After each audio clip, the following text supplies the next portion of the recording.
सुप्रभात दोस्तों। एक समय हुआ करता था जब मैं मायके में थी तो बिस्तर में बैठे हुए मेरे हाथ में चाय आती थी।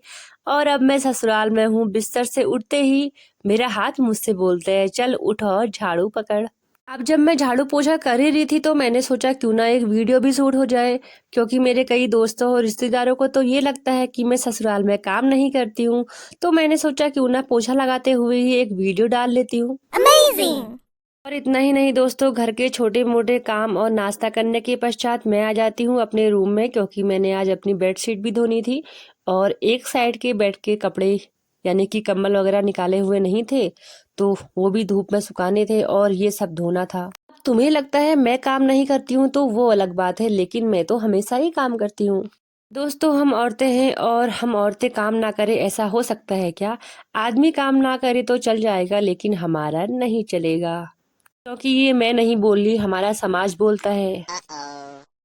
आपको क्या लगता है दोस्तों, इस दिवाली धनतेरस मेरे हिस्से में क्या आया होगा? किसी के हिस्से में बोनस आता है, किसी के हिस्से में जेवर आते हैं और किसी के हिस्से में तो तांबे और पीतल के बर्तन भी आते हैं, लेकिन मेरे हिस्से में झाड़ू पोछा और सफाई आई है।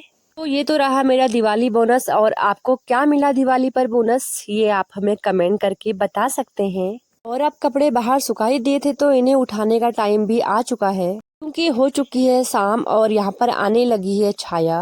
और अब तो धूप भी नहीं दिखाने वाली है अपनी माया। दोस्तों, बचपन में मेरी मम्मी लोग कहा करते थे कि पढ़ने लिखने के बाद बड़े आदमी बनते हैं, लेकिन उन्हें क्या पता कि मैं इतनी छोटी औरत बन जाऊंगी कि मुझसे एक कम्बल भी नहीं संभलेगा। और पढ़ना लिखना तो खैर दूर की बात है। लोग कहते हैं मैं बड़ी हो गई हूँ, लेकिन लगता है कि सब झूठ बोलते हैं, क्योंकि मुझे तो आज तक ये लगा ही नहीं। दोस्तों, जब मेरे हस्बैंड पर अभी बचपन वाली हरकतें विराजमान है तो मैंने कौन सा बड़ा होकर यूपीएससी क्लियर करना है। अब भले ही हमारा बचपन चला गया हो, लेकिन बचपना तो खत्म नहीं करना चाहिए ना।